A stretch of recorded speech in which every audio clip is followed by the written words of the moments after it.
Welcome everybody back to There Will Be Bets. I am your host, Cole Oxing, joined by my co-host, Drew LaSalle. And boy, was that a weekend of basketball. Drew and I were talking right before we hopped on here. This is maybe the worst Monday of the year. It's close to like Super Bowl Monday or, a couple of other Mondays, maybe the Monday following the Masters. Those are always kind of some letdowns because you're just so locked into something all weekend. But just waking up this morning knowing we have nothing to watch. We have to wait till Thursday. The MLB decided to start this week. I wish they would have just started Monday. If they were going to start this early in the calendar year, it would have at least given us something to look forward to. But nonetheless, it was a great weekend of basketball. At times, it was chalky. At other times, it was exciting. We at least got some big upsets in multiple rounds, so it wasn't like it was just one or two things we were relying on. For a while, it felt like it was just going to be the high point upset, but Sunday did not disappoint. We got the crazy matchup with Kentucky and Santa Clara early Friday morning, and then a bunch of other fun stuff, the Vanderbilt-Nebraska game and a few other games sprinkled in here and there.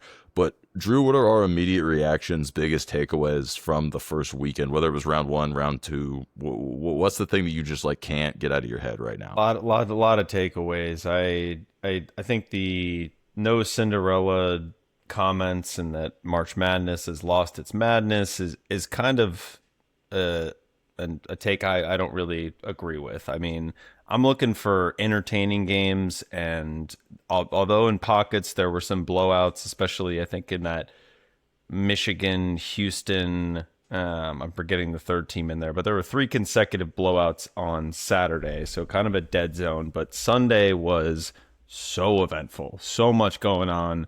I don't know how we don't start with Iowa. That last play for McCollum that he drew up on that out of bounds play was poetry. Absolutely beautiful. Defense crashes down on Sturts, kicks it to the corner, get the feet behind the line. What a finish. I think Florida went up as two possessions, maybe 2 minutes left, and I was starting to worry if plus 10.5 wasn't going to get to the window. That's like the better mindset you always have, but what a game by Iowa, especially in a game where they really didn't, like, their script didn't go to plan. Sturts goes 0 for 9 from 3. They're missing front ends of 1-and-1s, especially guys that are like 80% free throw shooters and Banks. Just nothing going right in the second half for Iowa, and they find a way. And I forget the stat I saw pre-tournament, but I think outside of UConn, that's like the 10th or something team that has won the national title that did not make it to weekend two. So no disappointment for me. Incredible weekend. Great way to finish it up. Yeah, I saw the same stat you're talking about, and you're right. It was just the UConn team that repeated. Otherwise, I can't remember if it was past the Sweet 16 or to the Sweet 16, but exactly what you're talking about. And going in, we were high on Florida this year, but we pretty much consistently the whole season had them in that second tier behind the big three of Arizona, Michigan, and Duke. And I think it played out that way, that they were the ones not only probably had the toughest of the four matchups, getting a true Power 5 team that had been consistently able to play up to competition. I know we talked about TCU as well. And I mean, I guess they gave Duke, it's another thing to shout out, is they gave Duke a game for a half. That team just consistently couldn't shoot the ball well enough, whereas Iowa at least had some shooters. But so I think that makes sense that Florida ended up being the one to trip up. It's no surprise. Everyone was heavy on Houston coming out of that region to start with because of Florida's potential susceptibilities in the next round, which a lot of people thought, whether it be Vanderbilt or even a Nebraska team who plays, we'll cover it later in the show, very similar to this Iowa team, that style can beat bigger teams because it just is such a slow, high variance game. And even Iowa, given, like you said, their credit, was able to play a little bit of a faster paced game than they like to. The other game that I guess I forgot to mention off the top, and I thought it was going to be the craziest game of the day till Iowa, was the St. John's Kansas game. You want to talk about like peak college basketball from a sense of it was ugly, it was sloppy, but it had passion, it had intensity, it had the coaching, it had the high level players in the game, and it was exciting to the very end. And another crazy drawn up play, I saw Rick Pitino said in his press conference that, the guy who ended up scoring the layup obviously didn't have a point all game, called his own number, and Pitino just let him do it. Like that's the type of stuff you live for, to hear just that swagger coming from a college coach that we just don't get that as much. Pitino is one of the last of a dying breed there, but that was an awesome game too. And I think that it was kind of a fitting end, kind of what we called would happen to this Kansas team after all of the drama with the Darren Peterson thing. And Bill Self, I don't know if you heard his comments. It sounds like he's kicking around the idea of retirement right now, which is a whole different interesting thing we can cover when the tournament's over. at least from the way he was talking. But that was another exciting game too.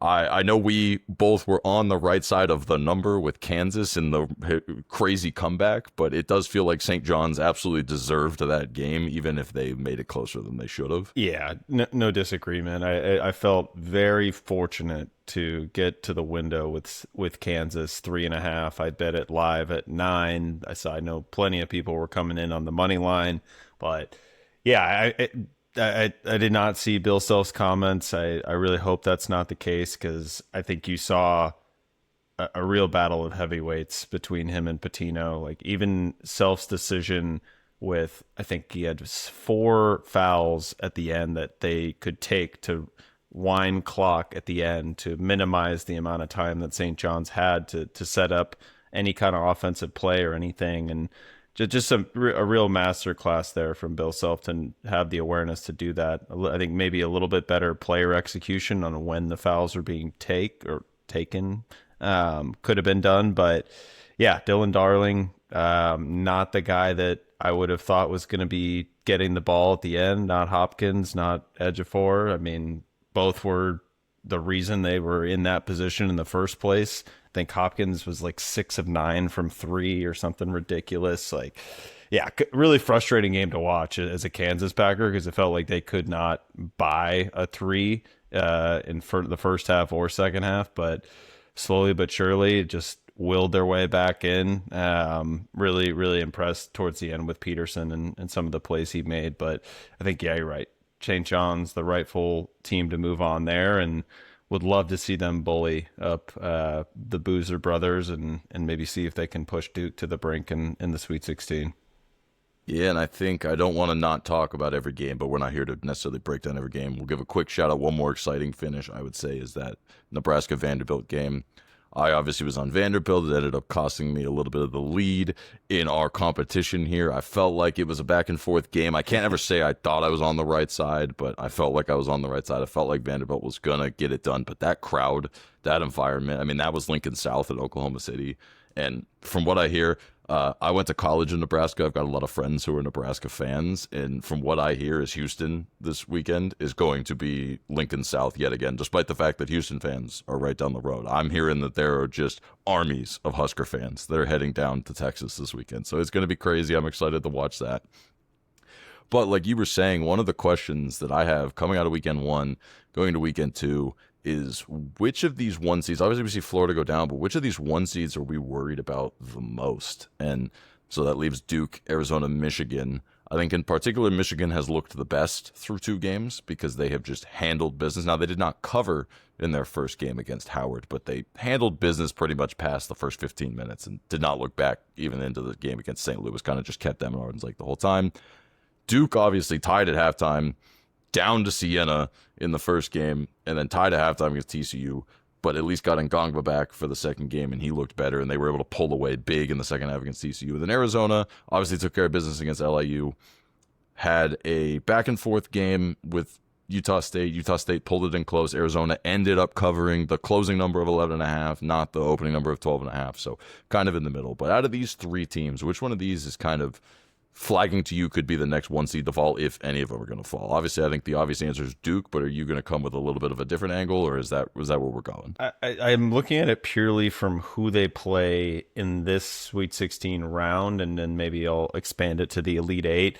Each has issues. Like these teams are flawed in comparison to what we saw with the 1 seeds in last year's tournament. Duke has not looked consistent on offense. For the most part, they've been pretty decent on defense outside of really the Siena first half. Michigan has been an absolute buzzsaw on offense, but has left a little bit to be desired on defense in both games. I mean, I think Howard put up 70-something on them, and St. Louis could score when they wanted to. You could tell Avila was a little banged up with the foot, but Arizona, I don't know what happened in the second half with their offense. They just went into a slumber for about 10 minutes, and yeah, give Utah State credit, willed their way back into that game. When I look at the matchups, it's hard to not go with Duke, just because I do think the defensive physicality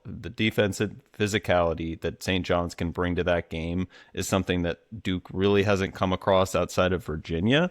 And you saw in that ACC title game, like Virginia played them really close. They have the shot blocking, they have the big guys. I think that's a really tough matchup for St. John's. And if I'm looking purely at the spread, that's obviously the shortest spread between the three. But I do think that Arizona will run into some issues should they get by Arkansas with Purdue.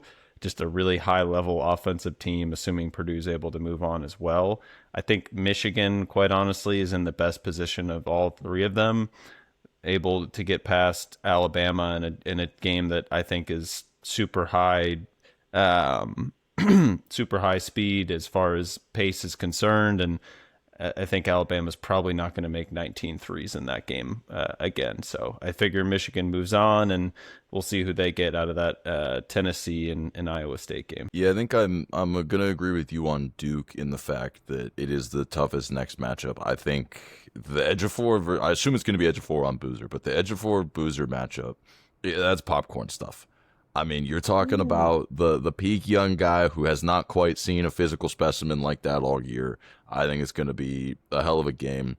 I would say that if Duke is able to get by St. John's, I think they have a very good matchup against either UConn or Michigan State in the next round. So that's kind of the one dynamic here is I actually think they get an easier game coming out of that, especially with John Shire and his ability on the quick turnaround, matchup wise, versus where Michigan would end up potentially having to play a tough Tennessee or Iowa State team. Obviously, we'll see with the Jefferson injury how tough Iowa State could be, or if it ends up being Tennessee. And I agree with you that Purdue is uniquely equipped to handle a lot of what Arizona can throw at them, same way they handled Michigan in the Big Ten title game. So I think it's kind of that weird dynamic where it's like if I'm putting someone on upset watch on Thursday and Friday, it's Duke, but then I probably would actually think Duke could end up being the most likely to come through to make the Final Four if they can get through Thursday and Friday. So it's kind of an interesting thing to watch, but I'll agree with you. I think if we're going to see the next one seed fall, it would be Duke on Thursday. And I mean, Pitino, if there's one guy that knows how to beat Duke in the tournament, it's Rick Pitino, because he learned the hard way early on in the 90s, and he has not let himself get beat by them since. And there's no Leitner walking through the door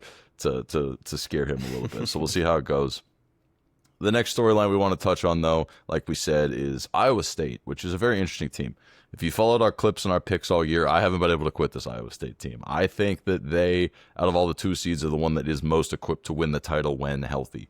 Unfortunately, against Kentucky, we see Jefferson get hurt early in the game, and that team took a minute to get over it, but were able to rebound, take care of business in the second half. But let's be honest, Kentucky probably shouldn't have beat Santa Clara, and was just not the type of team that you're going to be playing the rest of the way here. And so I have my concerns now with Iowa State. Do we think that this team is still a legit contender if they're able to get through Tennessee, or even to beat Tennessee in that matter? And could they take on the likes of Michigan and then the other big seeds they'd have to play? Or do we kind of think without Jefferson, is this unfortunately just making the field of teams that can win it smaller than it already was? Yeah, I'll touch on it later with when we get into the picks, but yeah, I don't think Iowa State is long for this tournament. Certainly not beyond this weekend. With what Tennessee can put you up against from a backcourt perspective, and the dependence that Iowa State has on Jefferson to get involved, both on the defensive side, but also just in rebounding, I think provides a lot of problems for Iowa State. And if we even say they get by Tennessee, I think you'd argue Michigan puts you in even a tougher bind than what Tennessee might do. So yeah, I don't know that Iowa State has the horses unless Jefferson's injury ends up not being very serious and he's able to be back at 100% by Thursday and or Saturday. Yeah, I definitely agree with that. So that'll kind of bring us to kind of the question we want to ask before we wrap it up is, we have 3 1 seeds left. We're going to take them out. We understand that those are your favorites completely. They're still a league above everyone else. Let's take out the 2 seeds. Just because of the fact that we're uncertain on Iowa State. We've talked a lot about Houston. I don't think either of us have any love for UConn as is, so I don't think we would have even answered them if they were available. And then Purdue, like we said, could give Arizona some trouble. Let's take them out. Let's look at the rest of the teams left. If there is any team that is not seeded on the 1 or 2 line that remains, that you think could win the national championship or make the Final Four, or really be the one team that doesn't fit into the equation everybody had going into this tournament come next weekend, when we're looking for the Final Four national championship, what team would it be for you? And I'm guessing you're going to say the same team I am, but I'd love to hear it. I debated. I when the bracket came out, I loved Tennessee's path to the Elite Eight. But to have to go through Michigan and either Arizona or Purdue, I'm going to hold off on that, and I think the answer you were probably going to go with was St. John's. If they're able to get by Duke, I you see maybe a rematch of the UConn game. I like St. John's more than Illinois, which is based on your reaction, maybe who you were going to go with. I don't know. It's something about that. That would be an absolute battle of opposites should Illinois and St. John's meet in the Final Four. I just really like St. John's against Duke and against UConn, assuming UConn beats Michigan State. But either way, I like the matchup with Sparty as well. And I think the path then to get to the final is much easier for either Illinois or St. John's than being on the other side of the bracket with Arizona or Michigan. I think you're right there. So you're not wrong about St. John's. I just think Illinois is the one team not on that 1 or 2 line that has just elite talent across the board. I think we know what St. John's issue is most of the time. And now against Kansas, they were doing it. So who knows? Maybe that continues. But they do struggle to shoot the ball from the outside. We know that's a deficiency they have. Whereas Illinois, again, they have their own deficiencies, and they're soft in a lot of ways, which, again, scary going up against the junkyard dogs in Houston this weekend. But I think Illinois has top-end talent that can play with any team in the country. And I think that on the right night, they could give anybody a run. And for the exact same reason you just said, the two teams that I think would scare me in an Illinois matchup would be Arizona and Michigan. Good news is if this whole thing plays out, they'd only play one of them, and it would be in the title game. I think they match up really well with Duke. I think if they can get by Houston, and I am kind of leaning towards that camp that believes this Houston team is good, but not as good as we've seen Houston teams be, which might mean that offense can actually win out in the battle of offense versus defense, whereas normally you would trust that this Houston team would put the clamps down on a team like Illinois. So that would be my pick. I'd go Illinois. Can't say you're wrong on St. John's. I 100% agree with you that whoever's coming out of the St. John's Duke game is the team I think is coming out of that region. I have no love for UConn. Correct. I think that UCLA ran out of gas yesterday against them. Otherwise, it should have been a close game there. They struggled against Furman. I wouldn't be shocked if Michigan State beats UConn, to be honest with you, and I just don't think Michigan State matches up well with either of those other two teams coming out of the Duke-St. John's game. So I don't think Michigan State's my answer for sure there. So I think I kind of have to go Illinois, as much as I would love to sit here and tell you the winner of Iowa-Nebraska could do it. That'd be awesome, but I think I'm going Illinois. Yeah, no, I get that pick. I think either has it. If they get by this round, I think the path is pretty easy to the Final Four, in my opinion. Maybe not easy, but they'll be favored. St. John's will be favored over UConn or Michigan State. Illinois is going to be favored over Nebraska or Iowa, probably even more than St. John's would be. But yeah, I think those are the two circle games. If they can beat those teams, they're in the Final Four, in my opinion. Now, one team we have basically not mentioned at all that, while I think we both agree going to struggle and probably won't get through this matchup, but if they do, is Arkansas. If they are able to beat Arizona, I think they match up really well with Purdue. I think what Acuff can do and the length that they have at all 5 positions could be a serious problem for Purdue in a lot of ways. And just because, again, you're talking about the guards playing defense against Acuff, like Smith is great, Fletcher Lawyer's great, but those guys ain't keeping up with Acuff.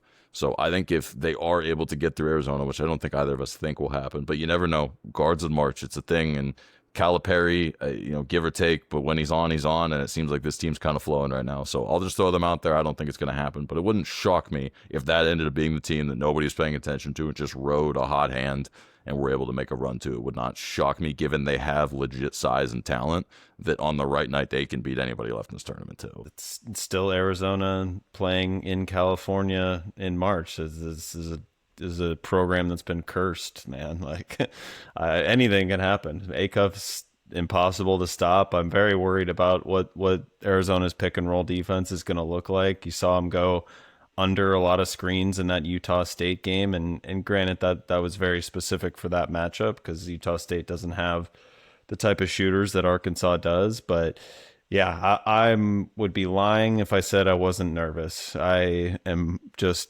hoping that we can get through Arkansas. I, for all transparency purposes, have bought tickets for the Elite Eight on Saturday, so let's just hope Acuff maybe has a bad night the night before, bad day that day. So we'll see. All right. Well, then I got to ask you this question then. If you are nervous, are you changing your champion pick of Arizona, or are you riding with the Cats? No, I'm sticking with the Cats. I think the line is pretty indicative of what odds makers feel about that Arkansas matchup. But it's the tougher side, no doubt about it. They're gonna have to go through probably Purdue and then most likely Michigan, which are two gonna be two really tough games. But as bad as they played in the second half yesterday, I think you still saw when things got really tight, they leaned on Bradley. Burries hit a three. Krivos was all over the court, especially on the offensive glass. Like they have so many guys that you can still count on late in the game when things get tight, and I think that really is gonna ultimately push them over the top. There's going to be matchup dependencies with some of those teams that I mentioned, but I'm sticking with the Cats. All right. I'm sticking with the Cats to the Final Four as well. I think they will get the job done. I think we're destined for this Michigan-Arizona matchup. I just do. I think Battle of the Titans, we deserve it as college basketball fans. I think we're still going to get it. I'm not going to waver from my pick of Michigan. I haven't seen anything to make me think that the situation's not going to play out exactly as I saw it happening. And again, I'll take my 50-50 shot in what I assume will be a pick'em matchup against Arizona. So I'll stick with my title pick of Michigan. We'll see. Chances are one of us loses our team by the time we record next. That's just, I think, what like the odds will tell you. But maybe we'll get to come down to it, and that'll be the Final Four matchup come next weekend. But we'll see if one of us is left without a team. There's our champion come next week. So to wrap up this intro part of our podcast here, we're gonna throw out a few trends. Seems like everybody loved our trends last week. Sorry for those who tailed it thinking it was some secret sauce. Unfortunately, that's not what trends are. Trends are simply us just trying to highlight patterns that have happened in the past that might be able to apply to a handicap in the future. So again, we're gonna put that disclaimer out there. Past performance does not indicate that it means it's going to hit at the same rate this time. And at the end of the day, no matter how good a trend can be, if it's 60, 65%, that still means there's a large chunk of the time it does not hit. So we're just putting that out there. And these, on top of that, are smaller sample size, because now that we're getting to the smaller part of the tournament, there's just less sample size on a lot of what we're working with. So even though there is a trend, it is still very small, and 1 or 2 years could end up making this trend flip the other way if results start to skew. So keep that all in mind. We just want to put these out there more or less. So if you're looking at these games, because we know just like us, you're going to be betting every single one of these games regardless, to use these, maybe if it sways you one way or another, it talks you off of a pick you weren't certain on. That's what we want to put these out there for. But first and foremost, speaking of the beloved Arizona Wildcats, when you look at number 1 seeds that are coming off of 2 straight wins and covers, obviously to get here you have to have won twice, but to have covered twice, and Arizona by the slimmest of margin covered the closing number against Utah State. But those teams are actually 25-10 against the spread in the Sweet 16. What does that tell you? That tells you the teams that are rolling usually continue to roll because they haven't quite met their even match in the Sweet 16. It comes later in the tournament that they're going to meet their even match. So that's what we're looking at with Arizona. They are in a positive situation against Arkansas this weekend in the Sweet 16. Another trend we want to point out is the opposite. So when you look at 2 seeds that are coming in to the Sweet 16 and they are favored, they're actually 11-21 against the spread, and they are 3-9 against the spread in the last 13 years.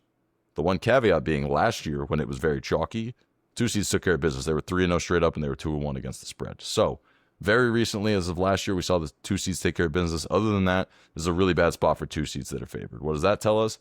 2 seeds and 3 seeds seem to be pretty even. That's just what it means. So if you're catching points, usually with the 3 seed, it's a good spot to be in. So if you're looking at these teams that are 3 seeds as small underdogs against the 2 seed, you're in a positive position there. Next trend we want to highlight is specifically going to apply to one team because there's only one of them left, but it is 6 seeds that are in the Sweet 16.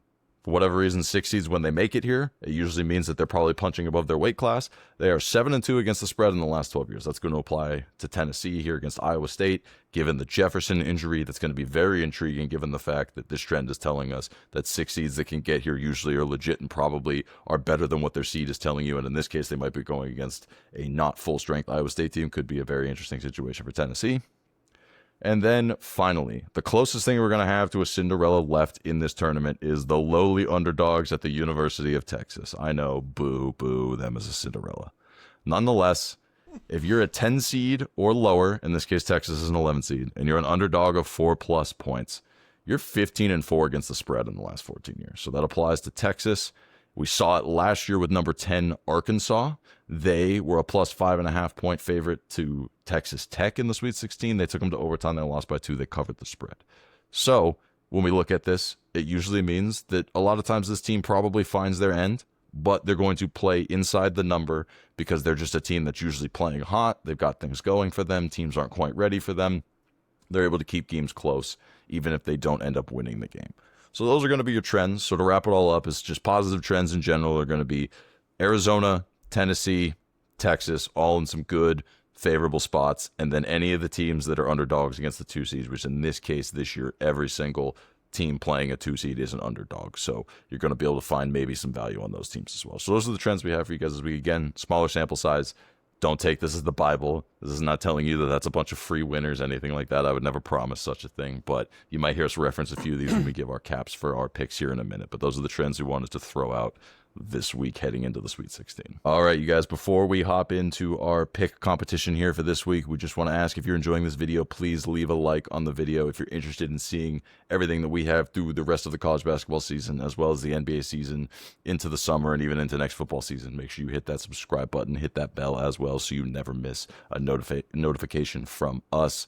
Also, make sure to keep up with us on all of your preferred social media platforms. We're everywhere at There Will Be Bets. We're putting out our picks on a weekly basis, daily basis, especially here through the tournament. Going into the weekend when there's new games and we don't have an episode in between, that's where we're putting out all of our picks. So if you want to get our handicap, our look, and our thoughts on all those games, you're going to want to tune in and keep up with all those clips there as well. We're hopping into what is actually round 3. Obviously, it's the second recording. We gave out our picks. We put them out on social media. We did clips and stuff to give out our round 2 picks. So we'll give a review here real quick. But it's round 3 of our pick competition between me and Drew. Drew holds the lead right now. He's got 13 points. I have 8 points. The way we've done the scoring means that some of our spread picks are worth more than others, and then you get points for moneyline underdogs. You get the points of the difference of the seed. Now, I'm going to have to scrap the word moneyline from that because Drew actually did take a favorite that was a lower seed. I allowed it just for the fun of the competition, so he does have a little bit bigger lead than he should because he got Tennessee over Virginia last week. I'm not going to complain because at the end of the day, he hit one, I didn't. So going into this week, it's going to be big for me. We're giving out 3 picks today. We're giving out 2 spread picks. We're giving out 1 underdog. The spread picks are going to be worth 4 points and 3 points. We'll jump into all of these picks here in a second. I just want to give the breakdown of where we stand. Competition's not over for me, but Drew with a big 3-0 on the weekend slate really put him in a driver's seat position here. Again, if I end up losing by less than 3, I might dispute it, but we'll see where we get to. But all right, I'd be a little mad at myself for taking Texas spread and then not picking them as the underdog. That's the part that you didn't call out there. Sure, Rick Barnes is now a second weekend coach, but I didn't trust my boy Sean Miller to win the game outright.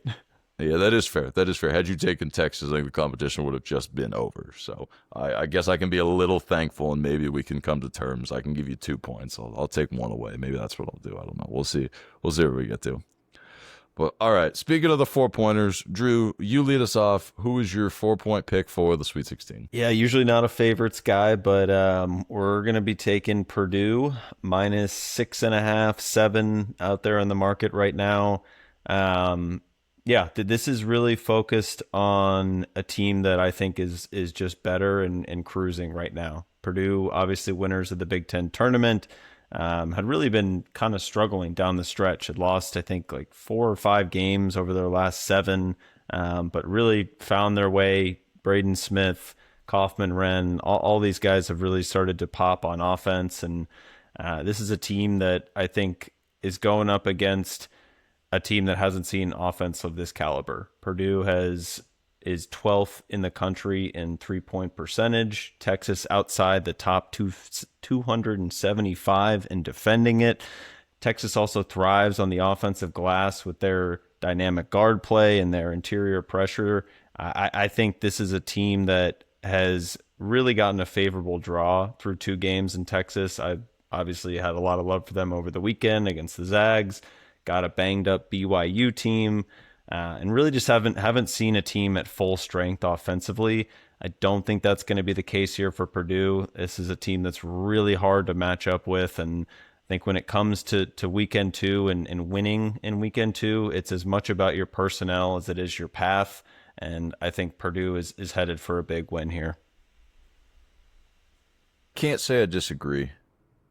actually, maybe I can't say I disagree, and I have some trends to back it up. But I get everything that you're saying. I can't disagree with your points. I think when it comes down to it, I will disagree with the pick. Number one, I'm a big openers guy. I hit Texas at plus 8.5 on the opener. That doesn't mean I won't come back in on Purdue at a minus number to try and hit a middle, but I did hit Texas on the opener because 8.5 felt like too many points.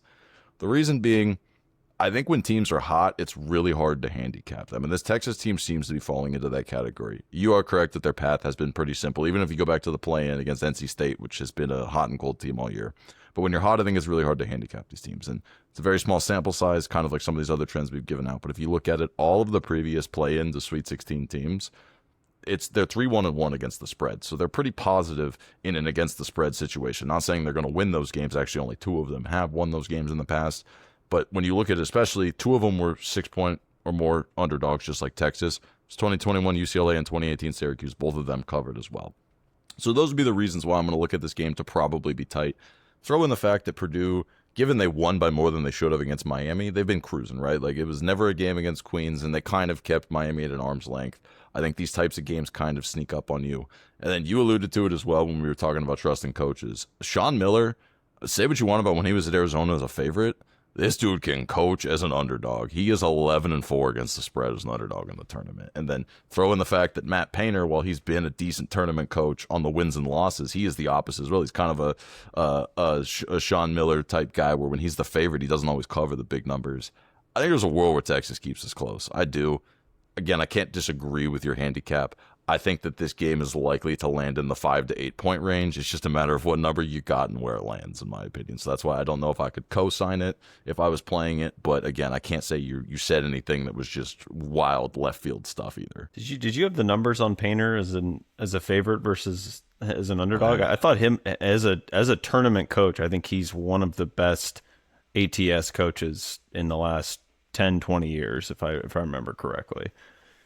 Let me see if I can find he obviously gets a lot of shit for the Fairleigh Dickinson loss, and rightfully so, but I think outside of that, I thought I had like 25-10 in his career, but I could be wrong. 23-14 as of last year. So then you're right, he would have gotten to 25 with the 2 covers. 25 and 14. Yep. Yeah, with the 2 covers this year. So he's better than I thought he was. But yeah. Now that's what it is his tournament record straight up through 2024 is 22-16. So I guess that's a little bit of an outdated number, but obviously early on in his career, those numbers would have been skewed enough. But yeah, I mean, he's a good tournament coach. He is. There's no denying that. So maybe that neutralizes a little bit of the effect with Sean Miller as well. But it's 2 guys who are no stranger to being in these positions in either side of the ball. So I think what that does is it kind of negates any like coaching edge. So then can bring back to what you're talking about. It might mean that it's going to be a more player-on-player, personnel-on-personnel type thing, which could actually end up, benefiting you a little bit more in the end. That will bring me to my first pick. I, unfortunately, am going to have to lay some points here because I just can't pass this opportunity up. I'm going to lay the points with Michigan against Alabama. This Alabama team is a shot volume clown, and I cannot get over how inefficient it is to watch them. Sure, you have your games where they play against Texas Tech, they make 19 threes, or they play against Hofstra, who they just outclass in all types of athleticism and ability. But when you play a team who is willing to run as fast as you, who is bigger than you, is stronger than you, and has shooters that can equal you, I just don't see how that works out very well. I think this Michigan team can give their shooters a lot of problems. I'm still not sure if Holloway is going to play. I think if he's not playing, the defensive pressure that Dusty May is going to dial up is going to be a nightmare for this team. Philon is good, but he can't do it all, especially I could see him drawing the Lindeborg matchup where that could just be an absolute nightmare. Alabama has nobody to match the Michigan bigs down low. I think both Merez Johnson and Mara could eat inside all day. And now when you get these teams who can't keep up from the 3-point percentage, then you have to be able to go inside, and the 2 teams that played in this tournament have not been able to go inside. Michigan will take the 65-70% shooting inside all day against this team, and they'll beat 3s with 2s when they just make more 2s on the other end. It's kind of how I see this matchup playing out. On top of that, I think that Dusty May is probably the better coach right now. I know that might be a little crazy to say because Nate Oates has been a good tournament coach. He has revolutionized the way that the SEC is playing basketball and how Alabama's playing basketball, but I think Dusty May is a top 5, maybe top 3 coach in the country right now. I'm going to go ahead and give him the edge. I think Michigan's the better team. I think they're the deeper team. I think they're the bigger team. Give me Michigan to cover the number against Alabama. Don't disagree. I came back to our sheet hoping that wasn't the second pick that you had because I was still debating who I was going to pick first, and unfortunately saw them as your first pick there. And yeah, I agree completely. Like I touched on earlier in the show, Alabama's shooting variance is ultimately what kind of drives this pick for me. When they're hot, they can stay or probably beat anybody, and when they're not, they're viable to get beat by 30. So I even was starting to look into maybe some alt lines with Michigan because I do think the variety of outcomes it could get very ugly for Alabama if the threes aren't falling. So yeah, completely endorse this one. Yeah, one note I will make, and it's kind of the caveat to my pick, is Nate Oates in the tournament, in particular in games that have gone over, he's actually really good against the spread, because that usually means that people are playing Alabama's pace, Alabama's style, and so that usually means they can keep it close. So if this game ends up being a shootout, there's a world where Alabama keeps inside the number. I tend to agree with what you just said. I think the threes could not fall early, and I think Michigan could pull away early and kind of just keep them at arm's distance, and that maybe this really high total that we're seeing ends up falling short of the number just because Michigan takes control, slows it down, gets some stops, plays inside. That would be my guess at how this plays out. But if it becomes a true track meet up and down, Alabama could hang around. It is true. That is the one way that they probably stay in this game is by making it an NBA game, having it land 95, 90 or something like that. That's kind of the world where I think Alabama does stay inside. But I have my confidence that Michigan will take care of business. Yeah, it's an interesting note. I wonder how Dusty May approaches this if he does want to try to slow things down. And then I like in my mind the Michigan spread with the under is a correlated outcome a little bit, but I guess Michigan has also shown a willingness to want like be fine speeding things up. They can kind of play any style with the personnel that they have. So kind of an interesting thought. Yeah, I think Dusty May is somewhat similar to John Shire in some ways, where these second half unders against good teams, they'll just ratchet things down. So I think we could see something like that happen. But like you said, it could just be one of those things where they're just better. And it's like, great, we'll play your style. We're just better at it. And that could easily happen. So we'll see how it goes. I do think that is a good match or a good mention there if you're not just looking to play Michigan, but you're trying to find a little bit of correlated value. I do like the idea of the little bit reverse correlated, lay the bigger number with the total. So I think that's a good shout. But all right, that will bring us to your second pick, your 3-point pick. This play, you want to talk about plays on the sheet? You got this on there before me, or else it would have been mine too. So what do you got? Going Illinois, I think it's somewhere between 2.5, 3.5. A lot of people are billing this as best on best. Illinois, one of the better offenses in the country. Houston, one of the better defenses in the country. Question mark. I don't think this is the same Houston team. We've been talking about it for weeks. This is not your Kelvin Sampson absolute put you in a chokehold defense. They're good, but he's had better defenses over the past few years than this one. I'll start on the offensive side of things for Illinois. Top 5 in effective field goal percentage, top 12 3-point rate, top 15 offensive rebounding. And that offensive rebounding thing was something I thought Houston could kind of combat a little bit better. They are top 15 in opponent effective field goal percentage, top 50 in 3-point percentage allowed, but they're kind of middle of the pack in giving up offensive rebounds. I think 184th in the country, which was kind of stunning to me. So I do think Illinois in a best on best matchup on offense has the edge there. This is an Illinois team that has definitely been rolling. Their first couple of games really took it to Penn in the first round, and then kind of sputtered a little bit on offense against VCU, but led and controlled most of that game from start to finish. On the defensive side for Illinois, Houston obviously has Fleming's kind of drive the offense. Ton of threes coming from Sharp and Uzan, who both shoot it pretty well, a little above 35%. But Illinois has been pretty strong at limiting 3-point production on the year, 38th in the country in that category, and 33rd nationally in opponent effective field goal percentage. So this is, in my opinion, one of Underwood's best teams, both offensively and defensively. He's obviously always had some incredible offensive talents in Champaign, and I think this is just one of the deeper teams he's had. And I really think this is probably something that should be closer to a pick'em, and I'm going to trust Underwood and company to get the job done. Yeah, completely in line with you here. A couple of numbers just to back up what you're saying. Everyone knows Kelvin Sampson. I talked about it last week. It's why Houston was one of my picks last week. Against inferior opponents in the tournament, chokehold, take care of business, take the alt lines situation. When he gets to the Sweet 16 and later, he's got a bad ATS record. He's 4-8 against the spread in the Sweet 16 or later, and he's only 7-5 straight up as a favorite. So that means like they're losing games when they're favored, and even if they're winning, they're not covering, which means they're keeping it close. So if you're going to be on a dog catching a possession or more, I think that lines up with what you're saying. I also agree with you that this Illinois team feels a little bit different. If you're on the Houston side, probably the way you're building this up is it's finesse versus power, and power is always going to win. Defense is always going to win. But you're right. This is not the elite Houston defense. This is a good Houston defense. And this is not as good of a shooting Houston team. They have one dude in Flemings who is better than maybe we've seen out of any of the offensive players that Houston's had. But overall, this team does not shoot at as high of a percentage as, for example, last year's team did. Now you're telling me that they're not defending at quite a high level now. I just don't think they're as good. And I think Illinois, like you said, is good. And they've got guys who can create and make shots. They've got big guys. And Houston, is a little undersized. They're obviously strong and physical, but they're a little undersized. Illinois got size. They've got length at all 5 positions.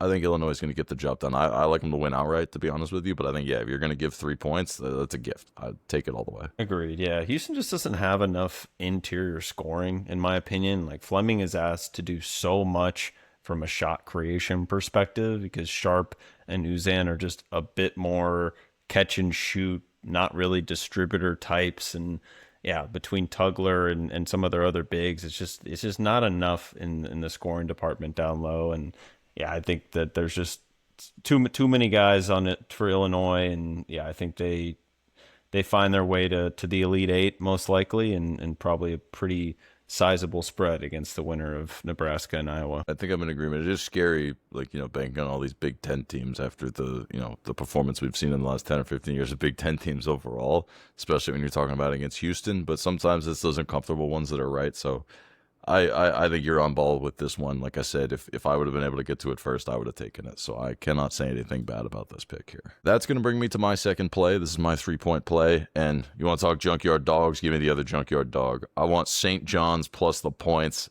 against Duke. Give me Pitino in the tournament against John Shire, who has kind of been born on third and has been trying to get home on that home run, but he just hasn't gotten there yet. And I think he's going to have to wait a little bit longer. I'm going to take St. John's plus the points because Rick Pitino, as a 5+ point underdog, 8 times in his career he's been in that situation. He's 6-2 against the spread, and he's won 3 of those times. So he takes care of business when he is the underdog.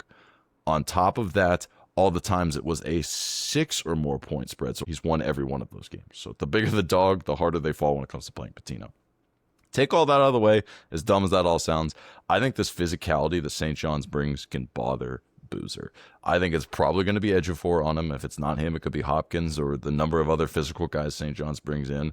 And Boozer has struggled a little bit when teams have banged him around. We saw it in the first half against TCU. It took him a little bit to get used to the way they play, and I think Ejiofor is way more physical, way more talented than even a guy like Punch for TCU. And I think that we've seen Duke, without the point guard presence of Foster, has just not been able to create as dynamic of offense. And if that means you're going to have to roll around in the mud a little more and play a little bit more grimy and make a couple of less easy shots, that plays into the hands of St. John's. I think Bryce Hopkins is playing like the guy he was supposed to be when they brought him in to solve some of the offensive issues. They shot well against Kansas. Again, will that keep up? I'm not 100% sure, but we're going to ride the hot hand a little bit. We're going to trust Pitino to get it done. I just like the fact that we're catching 2 possessions here in a game that I think could be very low scoring. And it's kind of like football in that case. If you're going to give me a touchdown in a low possession game, low scoring game, I'm absolutely going to take the dog. So I'm going to be on St. John's here. I think it's worth a little bit of a sprinkle on the money line too. Just again, this late in the tournament, if you like the teams, you like their chance to win. If you think they're going to cover, so I would say a little bit of action on the money line too for St. John's. Yeah, I mean we pretty much did a little handshake on the non 1 or 2 seeds that we liked the most the rest of the tournament and picked those teams. So you know I'm with you here on St. John's. There was a sequence, I think it was literally back-to-back possessions in that Kansas game where Peterson waved away his big to screen because he saw he had Ejiofor on him, went around him, hit an and one with his left hand, and then the next possession Ejiofor pickpockets him and takes it down for a dunk.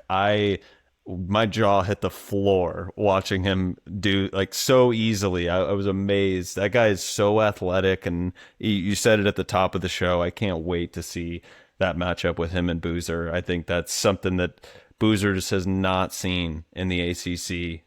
There's some bigs that are athletic in the ACC, but that dude is different, and I that's going to be poetry to watch that game. But totally agree here. I think St. John's is live. Yeah, love it. So we're kind of in agreement there on the 3-point plays. It'll be funny if they both end up working out. It'll have kind of been the play that maybe the other one would have wanted if we had to take it. So we'll see how that plays out for us. But what that means is these underdog picks are probably going to decide our competition here. And that being said, you've got one that I don't know if I strong disagree with depending on the injury, but what's your underdog you're going with this week? Are you back in the same team that I had to let you use last time? Yes, I am sticking with the Vols. Rick Barnes is a weekend 2 coach. I don't know if you got the memo.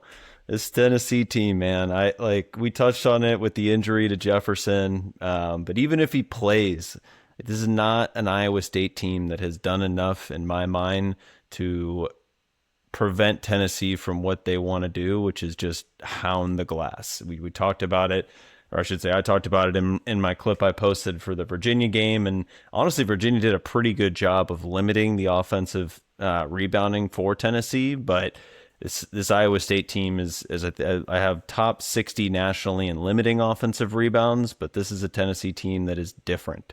One of the things that we loved about the Iowa-Florida matchup was Iowa, I think, was top 3 in preventing offensive rebounding.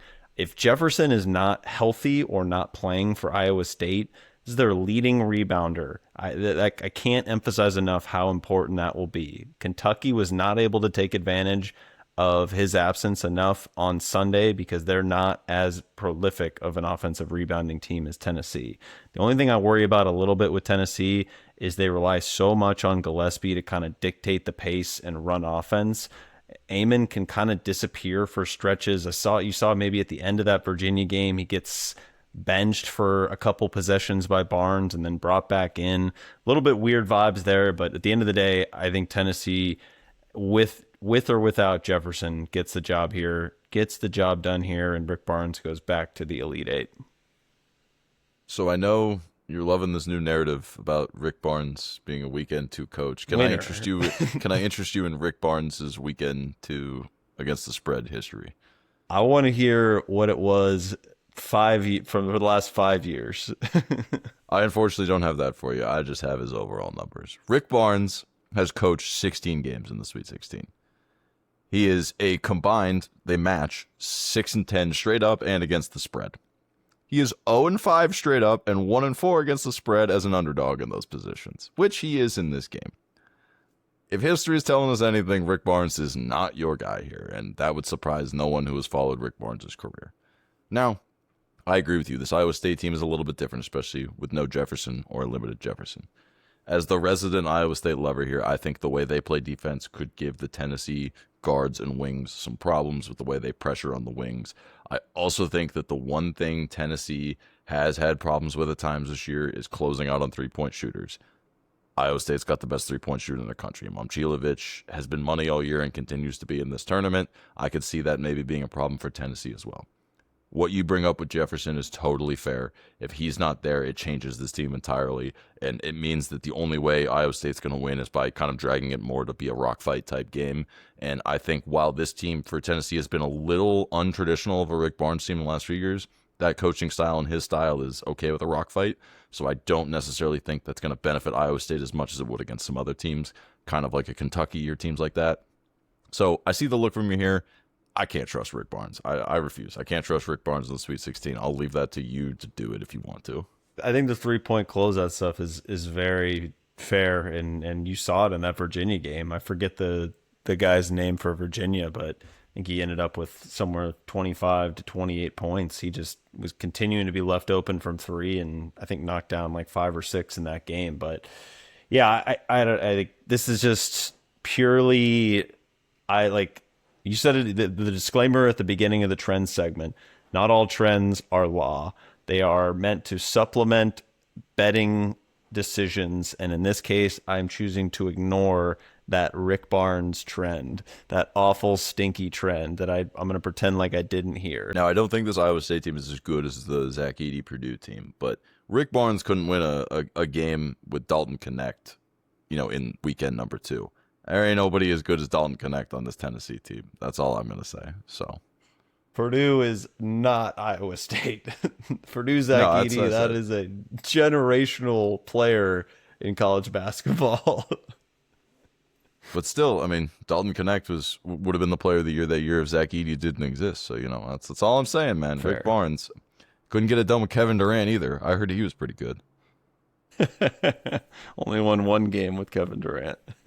Exactly my point. So, I tread lightly is all I could say, but we'll see if it works out for me on this one. All right. That'll bring me to my underdog. And you know what? We gave a ton of love at the top, and I think I'm just going to stick with it. Give me Iowa to upset Nebraska. The spread has dropped since it opened. It's probably going to end up closing a point and a half spread, so they're a very small underdog. But give me Ben, give me Sturts, give me Iowa to do one last trick in this tournament. I think that they are rolling off of that win against Florida. I think this is a very unique matchup. Usually you would probably want to fade a team like Iowa coming in off of a big double-digit point spread upset of a 1 seed. But this 4 seed they're playing in Nebraska is not quite your usual 4 seed. It's a team who has quite literally never been in this spot before, with a coach who has never been in this spot before, players who have never been in this spot before, against the best tournament coach in the country. Ben McCollum is a wizard. This guy, I don't want to compare him to the Greek god that is now Kurt Signetti, but Google Ben McCollum. Well, this guy does his win too. And you're going to give me him catching a small number, but a number against a team who's never been here before, a team that they split with in conference, they're familiar with. So that's another unique aspect of this matchup too, to where they've seen each other before. They play similar styles, and that usually means games are going to be close, especially when you're talking about two slower paced, high shooting variance, high shooting volume teams. I like a lot of what I'm going to get here out of Iowa. And then on top of that, Bennett starts to not have a great game against Florida. I've watched him for a few years throughout his career. I've never seen him be one to just fade into oblivion for a stretch of more than a game. So I like the chances that he comes back, plays a little bit better in this matchup. I also think that while Iowa is riding high, Nebraska's riding high too. I mean, they were the basketball being halfway down the basket away from going home. So they're another team who's kind of playing on borrowed time here too. So I think, again, we're going to negate a lot of the intangible factors here. I just like the chance for Sturts and McCollum to just get the job done here. I don't think either of these teams are national title contenders. I think this matchup is obviously one no one saw coming. I think that you absolutely kind of have a dice roll game here. Give me the chance with the team that I think has the best player on the floor and the best coach in the game. That's my pitch. I mean, it's a 9 versus a 4 on an underdog pick, and the spread's 1.5. It would have been mine if it wasn't yours. This is like the chance you have to take in this contest a little bit, but just so happens that I think the handicap makes a lot of sense, and I think you continue to see Iowa just enforce their pace on the game. They did it against Clemson. They really did it for large stretches against Florida as well, where if they can dictate the pace, keep it in the half court, no transition buckets, set up your half court defense. That's the game they want to play. And I think in a lot of ways that I don't see why that wouldn't be able to happen again. You saw it happen twice in the regular season when these two teams played. So yeah, don't have any disagreement here, and understand that there's some points that need to be made up in the contest anyway. Yeah, no, it'll at least make it more interesting, letting me have the bigger dog, if nothing else here, just to kind of keep us a little bit more on the edge of the seat. I was think this is a fun matchup. Take aside the fact that I think Iowa's going to win. One of these teams gets to make an Elite Eight. That's awesome. When you talk about what makes the college basketball tournament good, I know neither of these are a technical Cinderella, right? Sure, Iowa was a higher seed. They knocked off a 1 seed, but it's Iowa. They're a Power 5 school, and Nebraska is a 4 seed. And I understand that Nebraska athletics carries a lot of weight with it historically, but Nebraska basketball, again, they got their first tournament win this week, and then they got their second one right after. It's awesome that we get to see one of these teams play for a chance to make it to the Final Four. I think that's awesome no matter who comes out and wins. Again, all my friends from Nebraska are going to hate me for siding with Iowa here, because if you want to talk about a rivalry that goes deeper than sports, it is the state of Nebraska versus the state of Iowa. So this could get fun down in Houston. I'm very excited to watch this game. I think this is my number one circled game out of all the games this weekend, and that's compared to the St. John's Duke game. That's a crazy take, but I get that there's deeper meaning in it for you. But yeah, I mean this could be like a 60-58 game. So if you like unders, this is your porn game right here. But yeah, it's going to be a fun time. But all right, that'll wrap up our picks this week. That'll be for the competition. Again, Drew's got a 5-point lead on me. I'm going to need Iowa to come through from me, and I need Rick Barnes to show up and be Rick Barnes. That's pretty much what I need, is the summation of our picks here. But we'll see how they all play out. It is a new day. But yeah, we'll see how they all play out going into the weekend. Stay tuned to our social media, just like we did last weekend when it gets to the Elite Eight, the 4 games coming on Saturday and Sunday. We will put out our picks on social media as well. So the competition will be continuing through the weekend. Just stay tuned for all of our picks there, because there's only 4 games. We will likely end up picking every game in that one way or another and put a clip on us. You'll get to get all of our thoughts, all the action we're taking on those games. So make sure you stay tuned there. Before we get you guys out of here, we're going to touch on a couple of other plays that were not official picks in the competition, but ones that we have already played or likely will be playing that we wanted to just point out, keep an eye on. I think both of us, Drew, are looking at the under in the UConn versus Michigan State game. It's currently sitting at under 136.5. What are your quick thoughts on this game? Why we should be looking under? Yeah, two teams that are slogs, for lack of a better word, and don't shoot the 3 well and defend the 3 very well. So yeah, I think this plays out kind of how the UConn UCLA game has played out, and Sparty's been pretty solid under team most of the year. I think I saw 19-14 overall. But yeah, this is something I played small so far and probably will look to add. I just think these are 2 teams that will slow each other down and ultimately grind it out. Yeah, I agree. I don't have the exact number on hand here, but I pretty much know that in the tournament, when totals are below 140, they tend to skew under at a high percentage. When they're over 170, they tend to skew over at a high percentage. Basically, at this point, when these teams, we know them all so well, the odds makers know them all so well, they're telling you the answer by putting the number where it is. That's kind of what I see here, too. I agree with all of Drew's analysis on top of that. So it's the only way I'm looking in that game. This is one of the few games where I had no real strong lean on the side either. So if I'm going to get involved in this game, this is probably the way I'm going to get involved here, for all of the reasons Drew laid out as well. Then the other team that we wanted to throw out there is Arizona minus 7.5. This kind of links back to the trend at the beginning of the show that when you're coming off of 2 ATS wins in your first 2 games, that you're in a pretty good ATS spot going into the 3rd game. I think that Arizona should be able to hopefully limit Acuff enough and limit the rest of this Arkansas team just enough. I think that 7.5 feels a little bit short to me. I would have probably guessed this game would be around 8.5, 9 points. So if you can get a 7.5 out there, I think it's worth a little bit of a stab. Again, didn't love it, didn't make it one of my official contest plays. I do just want to throw it out there because of the trend, because of the fact that I think Arizona's a good enough team.